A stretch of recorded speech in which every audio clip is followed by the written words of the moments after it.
ಮನೆಯ ಉತ್ತರ ಈಶಾನ್ಯ ಭಾಗ ಇದು. ಅಗ್ನಿಮೂಲೆ ಬೆಳೆದಿರೋದ್ರ ಬಗ್ಗೆ ತೋರಿಸ್ತೀನಿ, ಆಗುವಂಥ ಅಪಘಾತಗಳ ಬಗ್ಗೆ ತೋರಿಸ್ತೀನಿ. ಬನ್ನಿ, ಮತ್ತು ಪರಿಹಾರ ಕೂಡ ಹೇಳ್ತೀನಿ. ಬನ್ನಿ.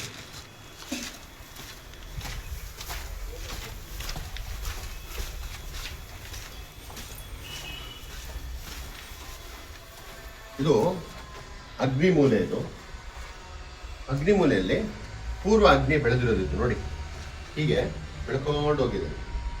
ಈ ಬೆಳೆದಿರೋ ದಿಕ್ಕು ಎಕ್ಸ್ಟ್ರಾ ಏನಿದೆ, ಈ ಜಾಗ ನಿಮ್ಮದಲ್ಲ. ಇದರಿಂದ ಅನಾಹುತಗಳೇನಾಗುತ್ತೆ, ನಿಮಗೂ ಮತ್ತು ಗುತ್ತಿಗೆದಾರರು ಕಟ್ಟಡ ನಿರ್ಮಾಣ ಮಾಡುವಂಥ ಕಾಂಟ್ರಾಕ್ಟರ್ ಜೊತೆ ವೈಮನಸ್ಸಾಗಿದೆ. ಅವರು ನಿಮಗೆ ಲಾಸ್ ಮಾಡಿ ಹೋಗ್ತಾರೆ, ಆಯಿತಾ. ಮತ್ತು ನಿಮಗೆ ಬೆಂಕಿ ಮತ್ತು ಅಪಘಾತಗಳು, ಆಕ್ಸಿಡೆಂಟ್ಗಳು ಆಗ್ತವೆ.